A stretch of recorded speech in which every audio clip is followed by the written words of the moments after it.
Se você precisa fazer o pré-dimensionamento do seu pilar, assim você vai conseguir ter a noção de qual vai ser a dimensão do seu pilar. Nesse vídeo, eu vou te ensinar um passo a passo de forma bem simples. A partir de agora, menos improviso e mais ciência.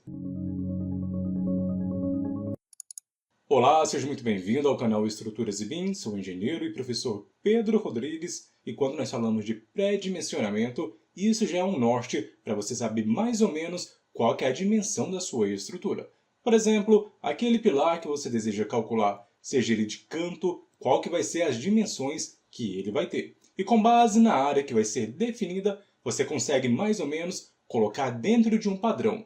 Nesse vídeo nós vamos comentar sobre isso, pessoal, assim como os outros elementos estruturais que nós conseguimos fazer o pré-dimensionamento, o pilar não é diferente. Aqui para fazer o pré-dimensionamento do pilar, aqui nós temos algumas regras que é bem diferente quando nós fazemos o pré-dimensionamento das vigas.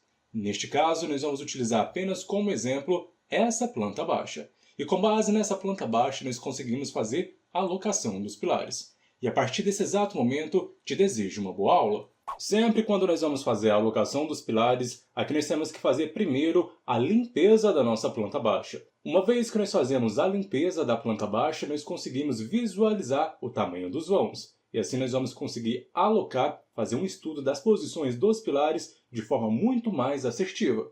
Nesse exato momento, pessoal, esse é o modelo de planta baixa que nós vamos utilizar aqui para fazer o pré-dimensionamento do nosso pilar. Assim, a primeira etapa que nós vamos fazer aqui, apenas como ilustração, é fazer o posicionamento dos pilares. Se você assistiu a aula de leitura e interpretação de projetos de pilares, você sabe como faz a alocação desses pilares. Nós iniciamos da parte superior para a parte inferior e fazemos a leitura da esquerda para a direita. Por isso que nós temos aqui P1, P2, P3 até P12.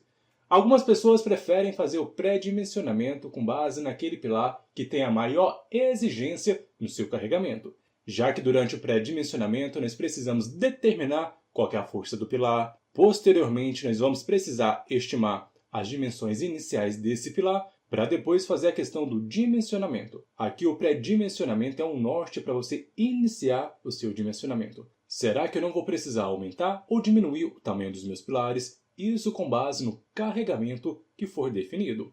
Já uma outra etapa posterior à questão do dimensionamento, que você faz as verificações, aqui também você já pode começar a idealizar a questão das fundações, já que cada um desses pilares nós temos que descarregar em um ponto, já que nós vamos ter um descarregamento das lajes nas vigas e as vigas vão descarregar nos nossos pilares. Como eu estava conversando com você, algumas pessoas preferem fazer o dimensionamento já direto e outras preferem fazer o pré-dimensionamento com base naquele pilar que tem a maior exigência de carregamento, ou seja, aquele pilar que vai ter uma maior concentração de força naquele exato momento. Neste exemplo, o pilar 6 poderia ser um bom candidato, já que ele está numa região central e ele vai pegar várias áreas de influência aqui da nossa planta. Mas no nosso exemplo, nós vamos trabalhar com o pilar P8. Já que o pilar P8, nós precisamos primeiro fazer a área de influência. Mas você sabe o que é uma área de influência? A área de influência, pessoal, acaba sendo aquela área onde a gente vai ter o descarregamento daquela região dos carregamentos nesse pilar. E com base nessa região que nós vamos ter, nós conseguimos estimar qual que vai ser o carregamento com base na área definida. E para fazer essa área de influência é bem simples. Aqui eu estou utilizando o Revit como uma forma bem fácil e rápida de fazer essa área de influência. Eu vou pegar esse pilar P8 e eu vou ligar naqueles pilares adjacentes. Então, para eu fazer essa área de influência, eu vou pegar o pilar P6 e vou ligar P8 ao P6. Posteriormente, eu vou pegar o P8, ligar ao P7, já que são pilares adjacentes. Assim, da mesma forma, eu vou pegar o pilar P8, vou fazer uma linha até o P11. E depois, do P8 ao P9. Se você observar que nós temos todas as áreas que acabam contribuindo para esse pilar. Só que para fazer a área de influência, nós precisamos pegar a distância média dessas linhas ao ponto de referência, que seria o pilar P8.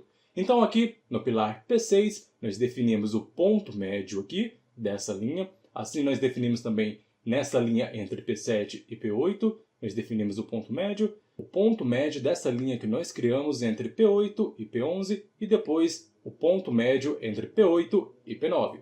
Eu vou pegar esses pontos médios, pessoal, e vou ligar um ao outro. Após você fazer a ligação desses pontos, aí nós temos a área de influência.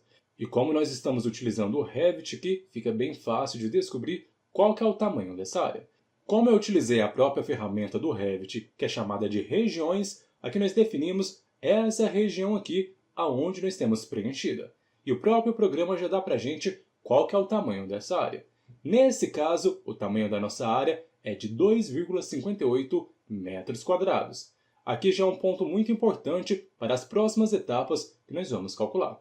Aqui dando sequência agora no pré-dimensionamento do nosso pilar, já que nós precisamos dessa área de influência, o primeiro passo nós precisamos calcular a força estimada. O NK vai acabar significando força estimada, que no caso que vai ser a característica que nós vamos calcular. Aqui algumas pessoas já preferem utilizar os coeficientes de majoração, mas no nosso exemplo nós não vamos utilizar. Nós vamos calcular de forma exata qual que é aquela força que o nosso pilar vai aguentar. Posteriormente, você pode aplicar com base na norma 6120, 6118, esses coeficientes de majoração. Dentro da nossa fórmula, nós vamos ter o A, que vai ser a área de influência, multiplicado pelo número de pavimentos que nós vamos ter. Aí você conta quantos pavimentos você vai ter na sua situação. E também pela carga global. Essa carga global, pessoal, eu estou utilizando aqui o método do Fusco, que ele acaba fixando essa carga estimada em 10 kN por metro quadrado. Você pode encontrar em outras literaturas um coeficiente um pouco maior, entre 10, 12 e até mesmo 15 kN por metro quadrado. Aqui no caso nós vamos fixar esse valor em 10 kN por metro quadrado. Por isso que nós fizemos a primeira etapa, que é de calcular qual que é essa área de influência. E quanto maior essa área de influência, maior vai ser o nosso carregamento. Você consegue perceber isso? Dentro desse roteiro aqui que você está vendo, a próxima etapa seria o cálculo da área da seção, onde nós utilizamos a tensão, vai ser a força, que seria o NK, dividido pela área. Dentro da literatura nós encontramos um valor referente à tensão ideal, ou até mesmo de serviço, variando de 1 a 1,5 kN por centímetros quadrados. Agora que você está familiarizado com esse roteiro para fazer o pré-dimensionamento dos pilares, agora nós vamos aplicar em um exemplo. Utilizando a mesma área de influência que nós calculamos lá no início do vídeo, que é de 2,58 metros quadrados, e supondo que o número de pavimentos que nós temos é 3, e adotando aquele método Fusco, onde é fixado a 10 kN por metro quadrado, nós conseguimos determinar qual é essa força estimada. Fazendo a multiplicação, nós encontramos um valor de 77,4 kN. Após determinar essa força que nós temos aqui, nós conseguimos aplicar naquela segunda fórmula, aonde dentro do nosso exemplo nós consideramos a tensão ideal aqui a mínima, que vai ser 1 kN por centímetros quadrados.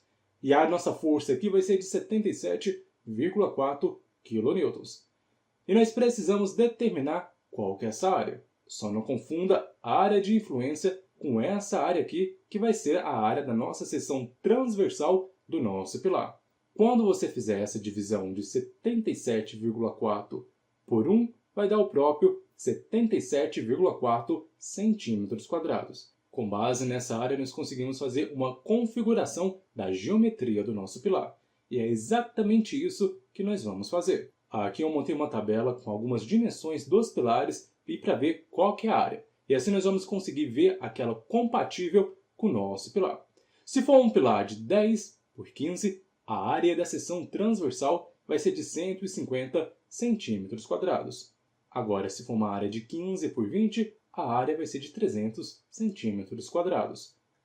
Se for um pilar de 20 por 25, a área vai ser de 500 centímetros quadrados e de 25 por 30, 750 centímetros quadrados. A área que nós precisamos aqui do nosso pilar é de 77,4 centímetros quadrados. Se você observar, a primeira hipótese já supre a nossa necessidade, que é de 10 por 15, que vai dar uma área de 150 centímetros quadrados. Como eu havia citado para você, quando você coloca os coeficientes de majoração, a nossa força acaba aumentando e, por consequência, aqui a nossa área também acaba aumentando.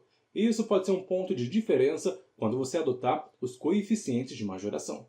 Só que no caso, nós não podemos adotar um pilar de 10 por 15, já que a norma 6118 ela fala o seguinte: em qualquer caso, não se permite pilar com seção transversal de área inferior a 360 centímetros quadrados. Então aqui no caso, pessoal, tanto 10 por 15 e 15 por 20 não são opções viáveis e com base nas recomendações da NBR 6118.